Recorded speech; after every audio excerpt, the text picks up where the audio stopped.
Hello students, myself Puneet Vats. आज हम 8th class का चैप्टर देखते हैं बेटा, reaching the age of adolescence. Adolescence क्या होती है बेटा? अडोलसेंस होती है किशोर अवस्था।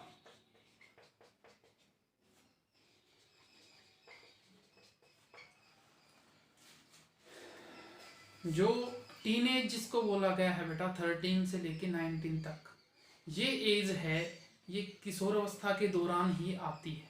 ठीक है, इस एज के दौरान, इस स्टेज के दौरान, इस अवस्था के दौरान क्या होते हैं, कुछ चेंजेस आते हैं बॉडी के अंदर, चाहे वो बॉय हो या गर्ल हो, ह्यूमन बीइंग की हम यहाँ पे बात करें। ठीक है, वो चेंज किस अवस्था के दौरान आते हैं? अडोलसेंस के दौरान। और इसके दौरान वो एक एडल्ट के अंदर चेंज हो जाते हैं। जैसे कि ये यूं माने, ये एक स्टेज है बिटवीन चाइल्डहुड एंड एडल्टहुड के बीच की। चाइल्डहुड और एडल्टहुड, जो बचपन है और वयस्क जब हो जाते हैं, एडल्ट हो जाते हैं, उनके बीच की जो स्टेज है उसको बोला गया है बेटा अडोलसेंस, किशोर अवस्था। ठीक है, नॉर्मली ये जो टीन एज होती है 13 to 19 या 10 से स्टार्ट हो जाती है, 10, 11 to 18, 19 तक। ठीक है, इसके दौरान बहुत सारे चेंजेस हैं वो आते हैं ह्यूमन बीइंग के अंदर, चाहे वो बॉय हो चाहे गर्ल हो। वो क्या क्या चेंजेस आएंगे हम उनके बारे में भी यहाँ पर हम पढ़ेंगे। उसके साथ ही एक वर्ड जानते हैं, प्यूबर्टी। प्यूबर्टी वर्ड रिलेट करेगा एडोलसेंस के दौरान ही, किशोर अवस्था के दौरान ही, जब जो किशोर है, एडोलसेंट हैं, वो एक तरह से सेक्सुअली मैच्योर हो जाते हैं, कैपेबल हो जाते हैं रिप्रोडक्शन के लिए। उसे कहा गया है प्यूबर्टी। प्यूबर्टी यौन, जब वो जिस टाइम पीरियड पे सेक्सुअली मैच्योर हो जाएंगे रिप्रोडक्शन करने के लिए, उस समय उनको क्या कहा जाता है? उस एज को, उस स्टेज को प्यूबर्टी कहा जाता है, यौवन। ठीक है, उसके बाद कुछ 2-4 टर्म है वो हम जान लेते हैं, जैसे कि एग्जांपल के तौर पे कि भाई क्या क्या चेंज आते हैं एडोलसेंस के दौरान, किशोर अवस्था के दौरान। जैसे कि बात करें, हमारी हाइट है वो फास्ट ग्रो करने लग जाती है, बॉयज़ की, गर्ल्स की।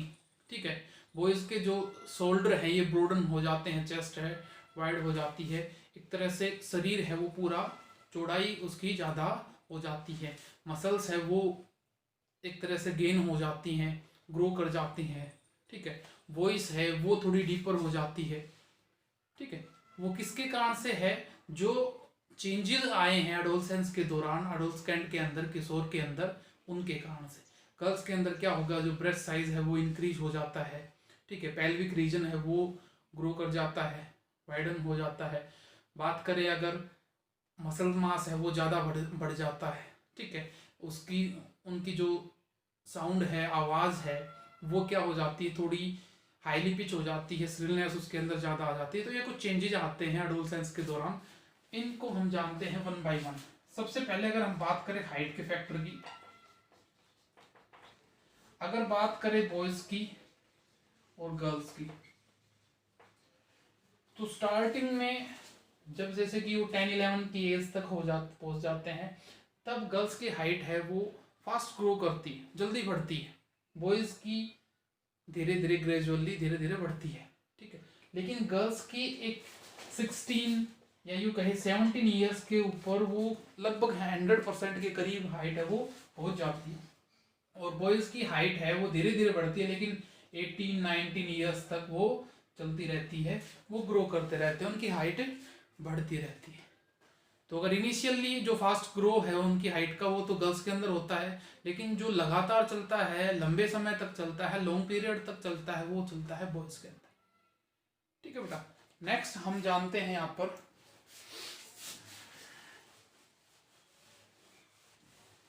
Voice, change in voice. आवाज है वो बदल जाती है। अगर वॉइस की माने तो वॉइस की आवाज क्या हो जाती है? थोड़ी डीपर हो जाती है, थोड़ी होर साउंड हो जाएगी, मतलब फटी फटी आवाज है वो हो जाएगी। ठीक है, गर्ल्स की बात करें तो वो हाईली पिच साउंड होगी, श्रिलनेस उसमें ज्यादा होगी।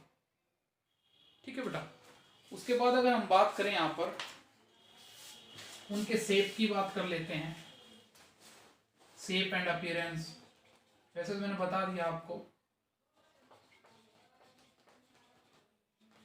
शेप एंड अपीयरेंस के ऊपर हम उनको जज कर सकते हैं। मान लो जो बच्चे हैं, गर्ल या बॉय हैं, वो एक चाइल्डहुड में अगर उनकी बात करें तो हम आसानी से डिस्टिंग्विश नहीं कर पाएंगे कि कौन, अगर उनको सेम कपड़े सेम यूनिफॉर्म पहना दे, कटिंग उनकी सेम हो, तो हम उनके एक तरह से शेप अपीयरेंस से उनको जज नहीं कर पाएंगे कि ये बॉय है या गर्ल है। लेकिन जैसे ही वो एक अडोलसेंस की स्टेज में आते हैं, किशोरावस्था में आते हैं वो, ठीक है, टीन एज में आते हैं, तो उनके अंदर चेंजेस हैं वो देखने को मिलते हैं। उनके कारण से हम जज कर पाएंगे उनको कि हाँ भाई ये बॉय है या ये गर्ल है। चाहे उनको सेम यूनिफॉर्म है वो पहना दी हो, सेम जो हेयर कट है वो कर दिया हो, कोई दिक्कत नहीं, उसमें हम डिस्टिंग्विश कर पाएंगे।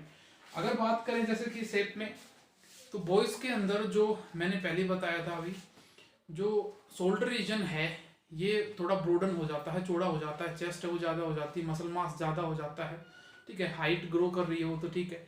गर्ल्स के अंदर क्या होता है बेटा, ब्रेस्ट साइज है वो इंक्रीज हो जाता है, पेल्विक रीजन है, ठीक है, हिप रीजन है वो भी, उसमें फैट है वो एक्सेस फैट है वहाँ पे जमा हो जाती है। तो हम इन चीज़ों को नोटिस करके हम डिस्टिंग्विश कर पाएंगे कि यहाँ पर ये बॉय है या गर्ल है।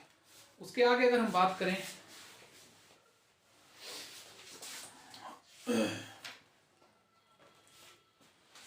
इसी के एज के दौरान, एडोलसेंस के दौरान एक्नीज हैं, पिंपल्स हैं, ये भी ज़्यादा दिखाई देने लग जाते हैं आपको। कारण क्या है, सेबेसियस जो ग्लैंड है, ये एक तरह से आप ऑयल ग्लैंड मानो, ये ऑयल ग्लैंड है, स्वेट ग्लैंड है, ये थोड़े ज़्यादा एक्टिव हो जाते हैं। उनके कारण से, स्पेसियस ग्लैंड के कारण से मेनली जो पिंपल्स हैं, एक्नेज हैं, ठीक है, कील मुहां से आपको इस टाइप की चीज़ें लगती हैं चेहरे के ऊपर, वो इनके कारण से ज़्यादा हो जाते हैं। उसके बाद नेक्स्ट अगर हम बात करें सेक्स ऑर्गन,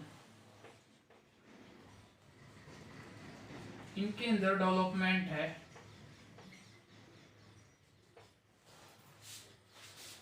सेक्स ऑर्गन के अंदर डेवलपमेंट है वो हो जाता है, ठीक है, जो साइज है वो एनलार्ज हो जाता है, ठीक है, जो मेल रिप्रोडक्टिव ऑर्गन है वो मेल गैमेट जो कि स्पर्म है उसको प्रोड्यूस करना स्टार्ट कर देते हैं। फीमेल रिप्रोडक्टिव ऑर्गन है वो ओवम को, एग को रिलीज करना स्टार्ट कर देते हैं। तो ये भी चेंज है वो एडोलसेंस के दौरान ही आते हैं, किशोरावस्था के दौरान ही आते हैं।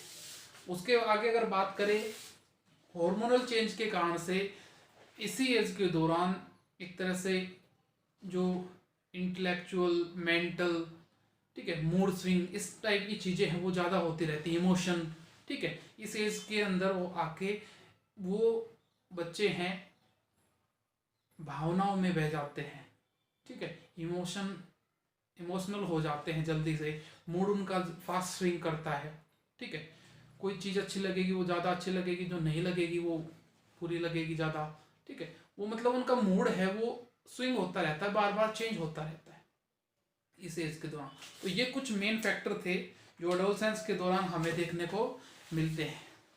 हाइट वाला फैक्टर है, वॉइस वाला फैक्टर है, वॉइस है वो चेंज हो जाती है, ठीक है, एक्नेस, पिंपल वगैरह, ठीक है, जो रिप्रोडक्टिव ऑर्गन है उनकी ग्रोथ हो जाती है, हॉर्मोन्स है वो रिलीज होना स्टार्ट हो जाते हैं, जैसे टेस्टिस के अंदर होते हैं, मेल रिप्रोडक्टिव ऑर्गन के अंदर टेस्टोस्टेरोन, ठीक है, फीमेल रिप्रोडक्टिव ऑर्गन है एस्ट्रोजन हार्मोन रिलीज करने लग जाता है, ठीक है। तो इस प्रकार की मेल गैमेट है स्पर्म, फीमेल गैमेट है ओवम, इस प्रकार की चीज़ें हैं ये भी प्रोड्यूस रिलीज होने लग जाती हैं। तो ये कुछ चेंजेस आते हैं, ठीक है। बाकी नेक्स्ट कुछ बचा हुआ चैप्टर है वो हम नेक्स्ट वीडियो में देखेंगे। Thank you.